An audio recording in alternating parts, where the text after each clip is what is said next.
다윗 이야기가 계속 펼쳐지고 있습니다. 특히 다윗의 이야기를 살펴볼 때 다윗이 왕으로 이스라엘을 통치하는 기간 가운데 중요한 분기점을 뽑아라 그러면 사무엘하 11장의 밧세바 사건입니다.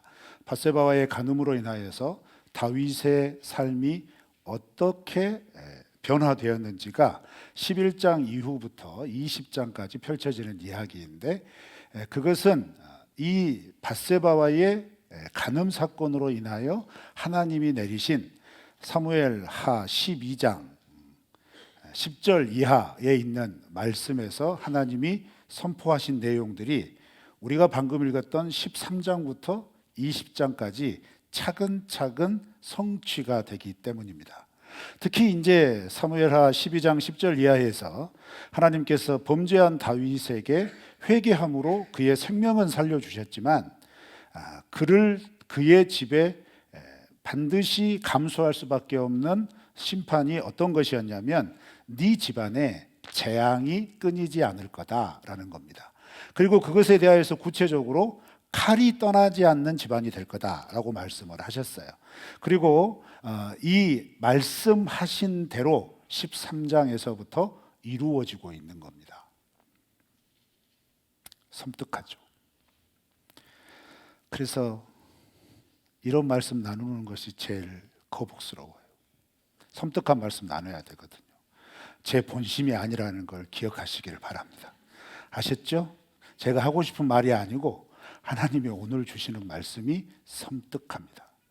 그래서 이 말씀을 통해서 제가 나누고 싶은 말씀은 뭐냐면, 가만 말씀을 묵상하다 보니까 특히 이번 주간 11장부터 12장, 13장, 어제 23절까지 말씀을 쭉 연결해서 묵상을 해보니 생각해 보세요. 다윗이 밧세바와 그 죄악을 저지를 때 일이 이렇게 될 줄 알았을까요?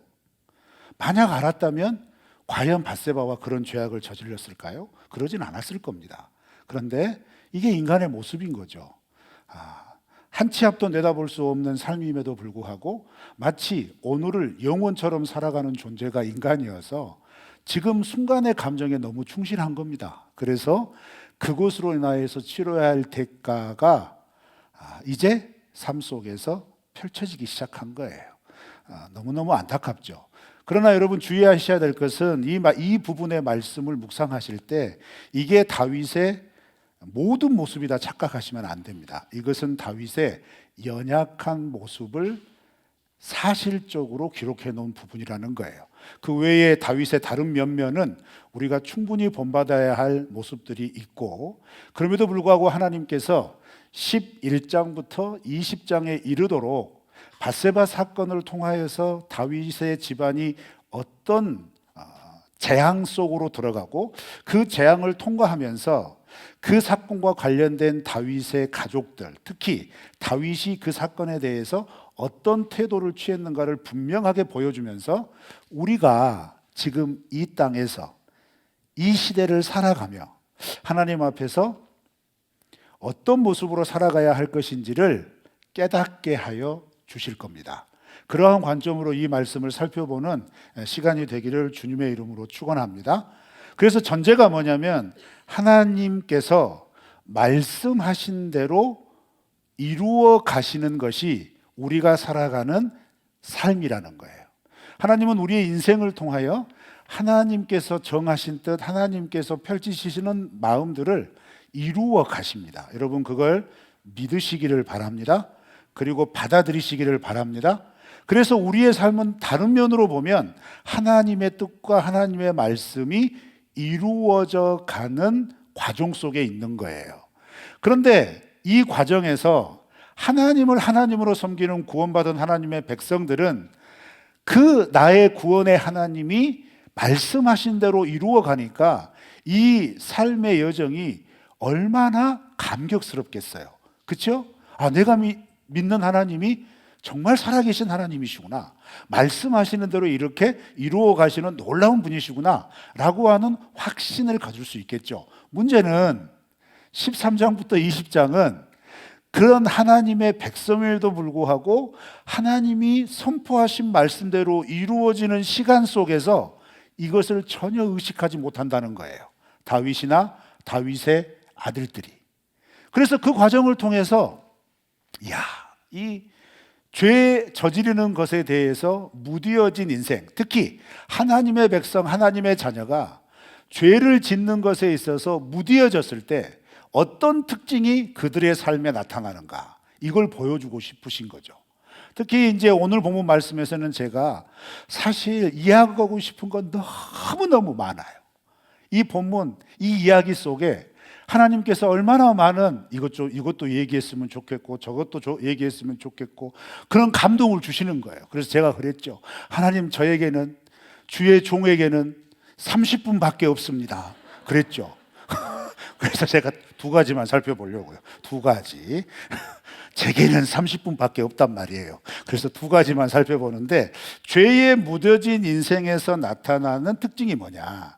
여기서 이제 먼저 설명하기 전에 죄의 개념을 우리가 다시 한번 짚고 넘어가야 되는데, 죄에 묻어졌다라고 했을 때 이걸 사회적인 범죄 행위로 여기시면 안 됩니다. 이건 하나님과의 관계에서 내 마음의 상태, 친밀도, 이런 것들로 적용하셔야 돼요.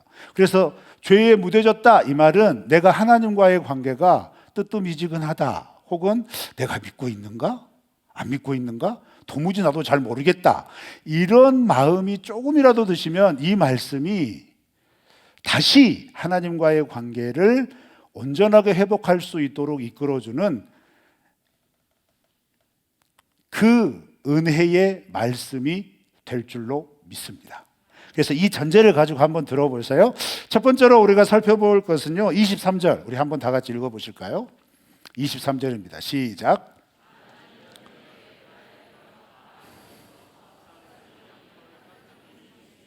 압살롬이 왕의 모든 아들을 청하고, 23절을 시작하면서 제가 파란색을 해놨잖아요.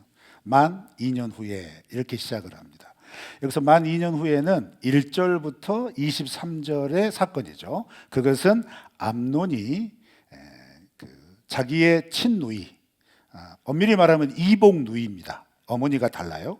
이복누이 다말을 범한 사건입니다. 근데 그것은 강제적으로, 서로 합의한 게 아니라 강제적으로 범한 사건이고, 이 사건 때문에 압살롬은 다말과 친남매지간입니다. 어머니가 같습니다. 그래서 그 다말을 2년 동안 보호하면서 이 암논에 대하여 복수를 준비했던 시간이 2년이라는 겁니다. 그럼 왜 복수를 준비하느냐? 사실 성경에서 근친 간에 이런 사건이 일어났을 때 어떻게 하여라 라고 하는 것을 레위기 20장에 보면 하나님께서 분명하게 규정해 놓으셨어요. 분명하게 근친 사이에 이런 몹쓸 일이 일어났을 때 어떻게 처리해야 될 것인지를 규정해 놓았는데, 단순히 그 근친 간의 몹쓸 일만 말씀하신 게 아니라 이 범죄와 함께 수간, 그 다음에 남색, 즉 동성애, 요 세 가지를 한 카테고리로 묶어서 이런 죄를 공동체 안에서 범한 자는 반드시 죽일지라, 이렇게 정하셨어요. 그런데 이걸 죽이는 것에 있어서 분명히 정하셨기 때문에 사실 이제 여기서 이제 복잡해지죠. 여기서 자기가 이 죄를 짓고 뭐 도피성으로 가면 그 도피성에서 이제 정당한 재판을 받기 전까지는 그 생명을 보호받으면서 이제 회복을 하거나 용서를 받거나 이런 구제 절차가 진행이 되지만, 도피성에 들어가지 못하게 되면 실제로 어떤 일이 벌어지냐면 이 일의 당사자, 직접 당사자가 죽여도 죄가 안 됩니다. 자, 그러면 이 이야기의 내용을 이해하시겠죠? 압살롬이 암논을 죽여도 죄가 아닌 거예요. 그런데 압살롬은 왜 바로 죽이지 못했을까요? 암논은 다윗의 첫째 아들입니다. 왕위 계승 서열 1위. 막강하죠. 누구도 거기에 토를 달 수 없는 거예요. 그런데 이 암논의 삶이 얼마나 참 설명하기 화가 나냐면, 암논은 이 죄를 짓고 23절 이전의 1절과 23절 내용을 보면 다말에 대하여 처음엔 연모를 품고 열렬히 달려들었다가 이를 행한 후에는 다말을 쫓아냅니다. 그러니까 이게 사랑이 아니었다는 거죠. 그냥 감정일 뿐이었다는 거죠. 그래서 그 감정을 해소하니까 다말을 무가치한 여인으로 취급하고 쫓아내 버린 거예요. 그런데 이게 사실은 한두 번이 아니었을 가능성이 많아요. 그렇겠죠? 그런데 왕이 계승 서열 첫 번째이기 때문에 이 일을 주변에서 알아서 감춰주었던 것이, 다말은 이 일을 당하고 나서 어떻게 하냐면 자기가 처녀인 것을 상징하는 채색 옷을 찢어버립니다. 길이 밖에 나가 찢어버려요. 그리고 먼지를 뒤집어 쓰면서 통곡하며 슬피 웁니다. 그 말은 뭐예요? 내가 이런 몹쓸 일을 당했다 드러낸 겁니다. 그러면 이걸 딱 보면 이 일을 누가 해결해 줘야 되느냐? 그 딸의 아버지가 해결하든 그 여인의 남매가 해결하든 직접 당사자가 이 일에 대해서 해결을 해줘야 한다 이거죠. 그런데 만 2년 후에 이 말은 뭐예요? 압살롬이든 다윗이든 암논이든 이 일에 어떤 조치도 취하지 않았다는 겁니다. 자, 그러면서 생각을 해보세요. 사실 23절부터 마지막 24절부터 이어지는 말씀은 기록이 안 됐을 수도 있던 거죠. 첫 번째로 범죄 당사자였던 암논이 깨달아서 어느 순간 불현듯 이게 나에게 엄청난 큰 죄고 하나님 앞에 해서는 안 될 일이다 라고 하는 깨달음이 왔을 수도 있고, 하나님께서 그런 기회를 주실 수도 있었을 거라는 얘기죠. 그런데 그 2년이 넘는 시간 동안 그런 끔찍한 죄를 저지르고 난 이후에도 암몬의 삶에는 어떤 변화도 없었던 겁니다. 아무 일도 안 일어난 겁니다. 그러니까 암논은 어떻게 했어요? 그냥 해결됐나 보다, 알아서 잘 정리가 됐네, 그러면서 이 죄에 대해서 외면한 겁니다. 반면에 압살롬과 다말은 어땠겠어요? 2년 동안 칼을 간 겁니다. 시기를 택하고 명분은 확실하니 일거에 한 번에 해결할 수 있는 기회를 잡은 거죠. 그래서 그 기회를 어떻게 잡았느냐? 2년 정도 지나서 암논이 심리적으로 어느 정도 안정감, 안심이 들 만한 시기에, 어느 누구도 2년 동안 거기에 대해서 자꾸 얘기하지 않고 너 가서 용서 빌어라, 이거 사죄하지 않으면 너 큰일 난다, 네가 그래놓고 왕이 될 수 있겠느냐, 이런 말 한 번도 안 들었거든요. 그러니까 망각이 된 겁니다. 또 다윗 어떻겠어요? 한번 생각해 보세요. 다윗 23절 이전의 말씀에서 다윗은 암논이 이 죄를 저지르자 불같이 화를 냈어요. 불같이 화를 냈는데 화만 냈어요. 그러면 압살롬이나 다말의 입장에서는 어떻게 받아들이겠어요? 암논이나 아버지 다윗이나 이거 감추고 싶어 한다. 그러니까 압살롬은 다말이 옷을 찢고 거리에서 재를 뒤집어 쓰고 통곡하고 있는 것을 붙잡아 들어옵니다. 그래서 조용히 해라, 아무 말도 하지 말아라, 너 이러다가 큰일 난다, 그러면서 잠잠히 시켜요. 언뜻 이해가 되지 않는 행동이지만 압살롬이 현명한 겁니다. 아버지 다윗도 이걸 문제 삼고 싶지 않은 거예요.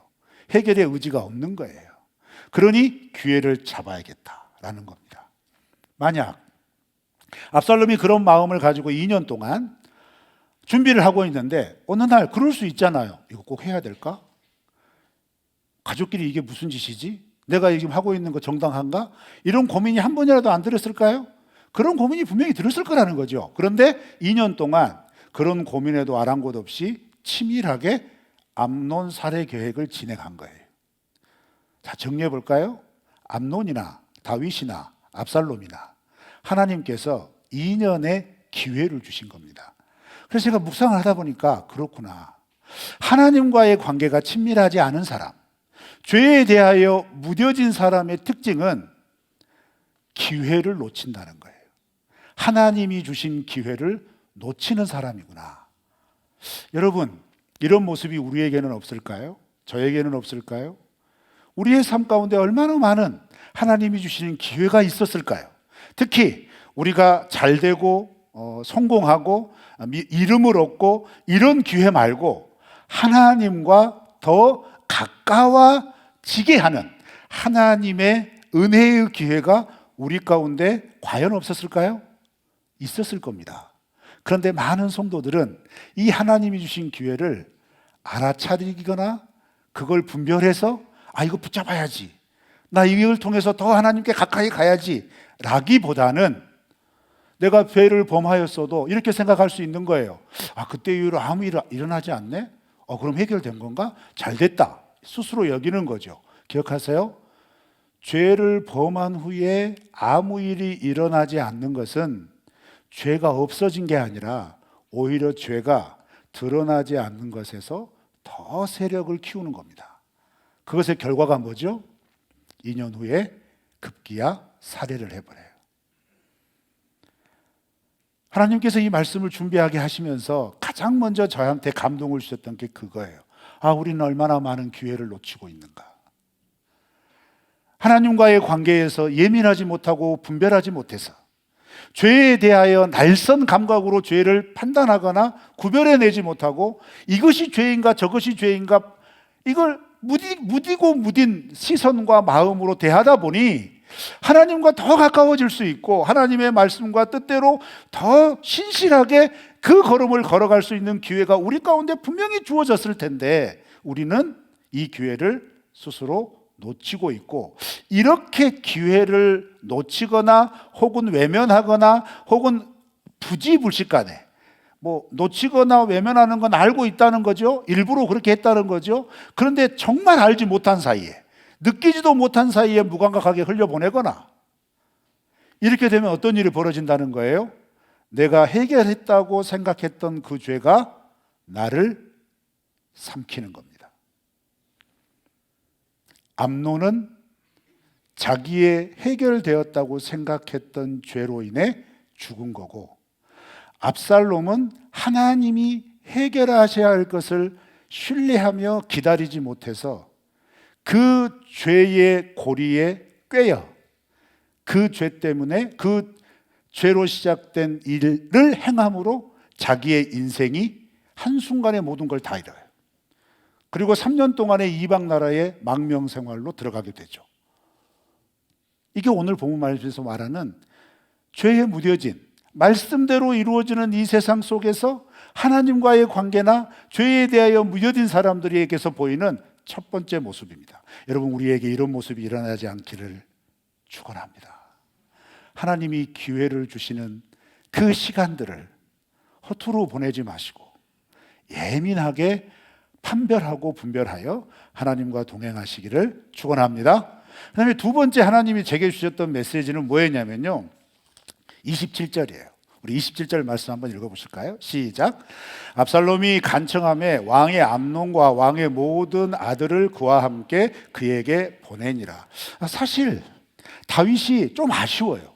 아니, 많이 아쉽습니다. 좀이 아니고. 왜냐하면요, 다윗은요, 지금 압살롬이 자기에게 와서 양털 깎는 날에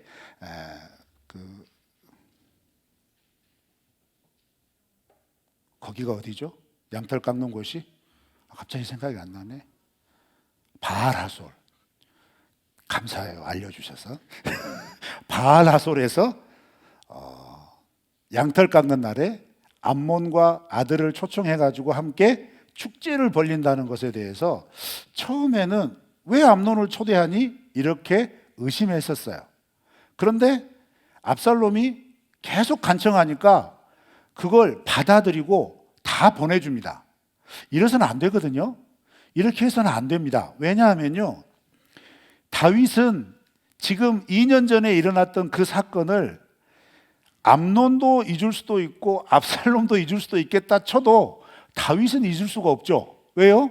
그 집안의 가장이고 그 집안에서 일어나서는 안 될 일이었고, 더더군다나 다윗의 집안은 하나님의 나라 이스라엘을 통치하는 집안이에요. 무엇보다 하나님의 말씀과 뜻에 선명하게 서 있어야 할 집안이거든요. 그런데 그 사건이 일어나고 나서 다윗이 어떤 조치도 취하지 않는 것도 아쉬운데, 이 사건 뒤에 압살롬이 특별히 암논을 콕 집어서 암논 형님 초청하고 싶고 왕자들을 초청하고 싶다 이렇게 얘기를 했을 때 의심을 하지 않은 거예요. 끝까지 하지 않는 거예요. 얘가 아직도 2년 전에 일을 맘담아두나? 이런 생각만 했었어도 이 비극이 안 일어날 수 있습니다. 하다못해 같이 가서 이 일이 일어나지 않도록 뭐예요? 경계를 해줄 수도 있겠죠. 그런데 다윗이 이걸 분별하지 못해요. 그러면서 또 어떤 사건이 생각이 나냐면 1절부터 22절 사이에 이 암논이 다말을 자기의 침소로 데리고 올 때 어떤 방법을 취하냐면, 사촌 요나답이 알려준 계책을 씁니다. 그 계책이 뭐냐면 다윗 왕에게, 아버지 다윗에게 내가 몸이 이렇게 쇠하해졌는데 누가 병간해 줄 사람이 좀 필요한데 그 다말을 보내가지고 다말이 만들어준 음식을 먹으면 좋을 것 같고 그거 배우면 참 이렇게 회복이 될 것 같아요. 아버지 다말 좀 보내주세요. 이렇게 했단 말이에요. 그런데 다윗이 그걸 허락해 줬거든요.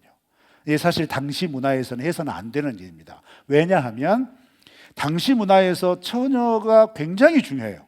이 처녀성이 굉장히 중요하기 때문에 딸을 가진 부모들은 이 딸아이가 처녀라는 사실을 무엇으로 나타내냐면 채색 옷을 입혀서 나타냅니다.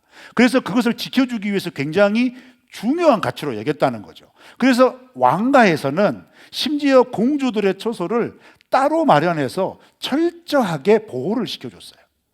쉽게 만나지 못하게 했다는 거죠. 왕자, 가족이라도 쉽게 만날 수 있는 분위기를 만들질 않았어요. 그 정도로 조심스럽게 관리를 해줬다는 것이죠. 그런데 다윗이 암논의 그 말 한마디에 어떻게 해요?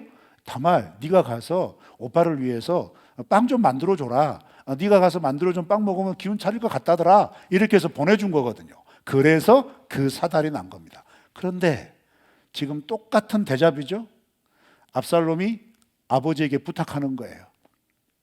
암논 보내주세요. 양털 깎는 축제에 와서 함께 즐기게 해주세요. 그러니까 다윗이 여기에서 또 그냥 보내준 거예요. 이렇게 보내니라 라고 하는 이 단어가 암논에게 다말을 보내니라, 압살롬에게 암논과 모든 아들들을 보내니라 똑같이 쓰여져 있어요. 반복이 되고 있다는 거죠. 그 말은 뭐죠? 기억하지 못했다는 거예요. 망각했다는 거예요. 그리고 이러면서 하나님이 저에게 주신 두 번째, 죄에 무감각하고 무디어지고 하나님과의 관계가 이렇게 예민하지 못한 사람들의 특징은 뭐냐면 자기가 정확하게 기억하지 못하겠으면, 자기가 기록해 놓지 않았으면 그때마다 하나님의 사람, 하나님의 백성은 무엇을 해야 되냐면 하나님, 어떻게 하면 좋을까요? 이렇게 물어봐야 돼요. 그런데 다윗은 여러분 사무엘상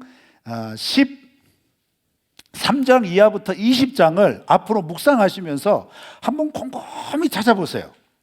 다윗이 하나님께 가서 물어봤다는 이야기가 등장하지 않습니다. 놀라운 일이에요. 왜 놀라운 일인지 아십니까? 사무엘하를 시작하면서 사무엘하 2장에 보면 사울왕이 죽고 나서 그 블레셋 땅에 머물고 있던 다윗이 상식적으로 그냥 올라가면 될 일이거든요. 그런데 사울왕이 죽다는 소식을 듣고 하나님 앞에 물어봅니다. 하나님, 유다 땅으로 올라갈까요? 이렇게 물어봐요. 그러니까 하나님이 유다 땅으로 올라가거라 응답해 주십니다. 그런데 거기에서 멈추지 않고 또 다윗이 어떻게 하냐면, 그럼 하나님, 유다 산지 어디로 갈까요? 이렇게 물어봐요. 그러니까 하나님께서 헤브론으로 가거라 이렇게 말씀하셨거든요. 이게 한 번이라면 이때는 다윗이 좀 그랬나 보다 이렇게 여길 수 있는데, 사무엘하 5장에 가면 블레셋이 다윗이 왕이 되었다는 소식을 듣고 다윗에게 전쟁을 걸어오거든요. 그럴 때 다윗이 하나님께 묻습니다. 하나님, 블레셋이 몰려왔습니다. 어떻게 할까요? 그러니까 하나님께서 내가 블레셋을 네 손에 주겠다. 나가 싸워라. 이렇게 말씀하셨어요.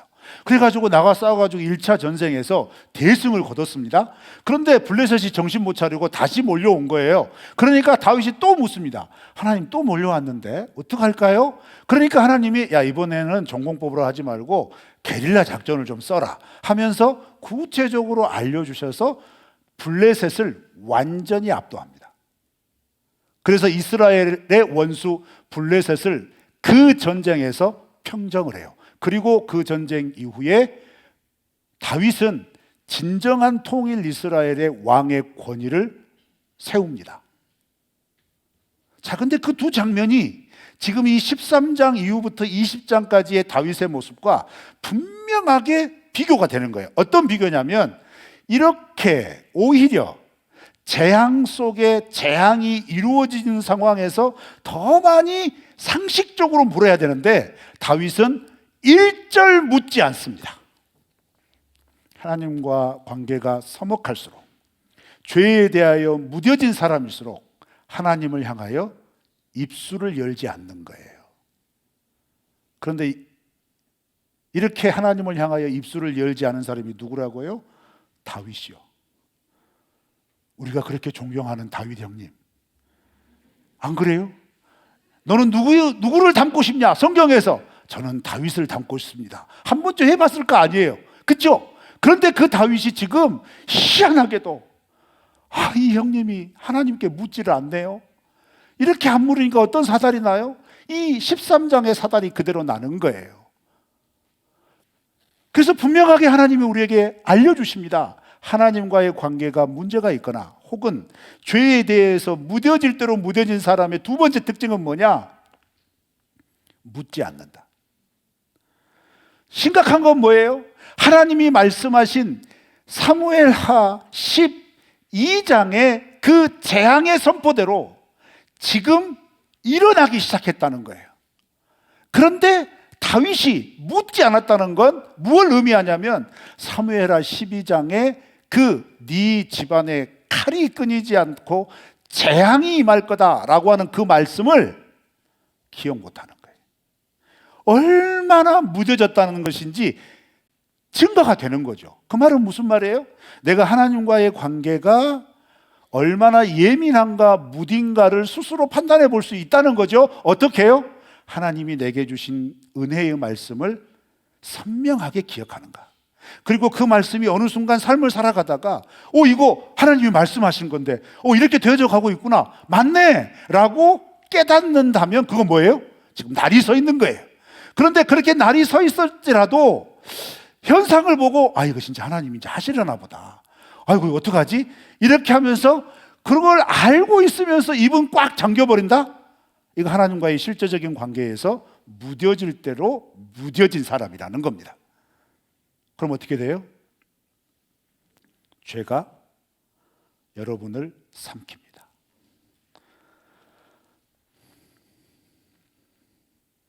하나님의 백성이 하나님의 말씀으로 살아가는 그 걸음 속에서 위기가 없겠습니까? 재난이 없겠습니까? 고통이 없겠습니까? 아픔이 없겠습니까? 다 일어납니다. 그러나 그 가운데서도 우리가 하나님을 믿는 백성으로 믿음으로 꿋꿋하게 살아낼 수 있는 것은 적어도 우리는 이런 시간 속에서 하나님이 이런 과정과 현상이 있음에도 불구하고 하나님의 자녀는 그 속에서 하나님의 자녀를 신실하게 지켜주시고 그 걸음을 구원의 길로 인도하여 주셔서 하나님의 영원한 품에 이르기까지 돌보시는 하나님을 믿기 때문입니다. 그런데 영적으로 둔감해지면 어떤 현상이 벌어지냐면 이 하나님조차 망각해 버리는 거예요.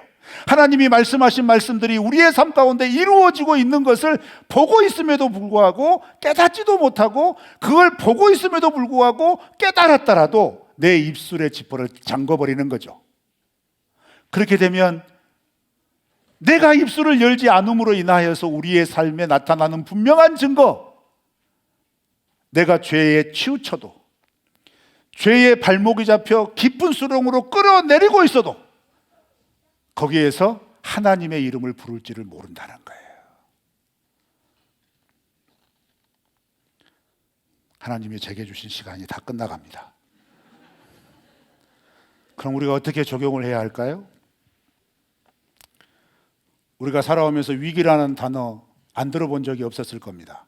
특히 지금 어느 때보다 위기라고 서로 말씀하고 계시죠.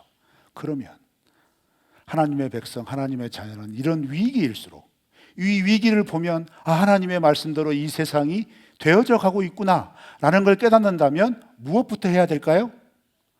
이 기회를 놓치지 말아야죠. 하나님께 더 가까이 갈 수 있는 기회, 하나님을 더 붙잡을 수 있는 기회, 이 기회를 놓치지 않기를 축원합니다.